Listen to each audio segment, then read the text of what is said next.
S prižiganjem bakel v čast sufijskega svetnika prebivalci kraja Ašmukam, odkoder so posnetki, ohranjajo večstoletno tradicijo. Sufizem je smer v islamu in večina prebivalcev tega kraja je muslimanov. A svetnik, ki mu prižigajo bakle, je bil kot otrok hindujec, potem pa se je spreobrnil v islam. Že ta zgodba pove, da se v krajih, ki spadajo k pokrajini Kašmir, prepletata islam in hinduizem.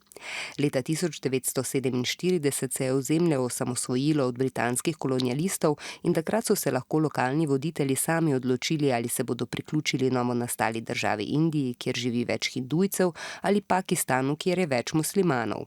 Kašmirski princ hindujec, ki je vladal večinsko muslimanskemu prebivalstvu, je po vdorih pakistanskih plemen, ta naj bi se za napade odločila zaradi nasilja nad muslimanskim prebivalstvom, prosil za pomoč indijsko vojsko. Izbruhnila je vojna.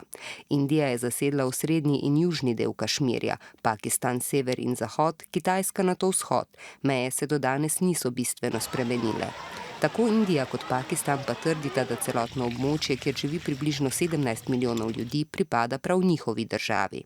Spopadi med Pakistanom in Indijo se na območju Kašmirja ponavljajo že desetletja.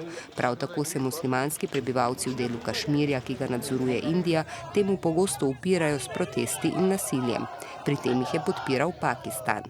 Razmere so se še poslabšale leta 2019, ko je indijska vlada pod vodstvom hindujca Modija preklicala posebni status Kašmirja. Ta je izgubil več pravic, med drugim je ostal brez svoje ustave.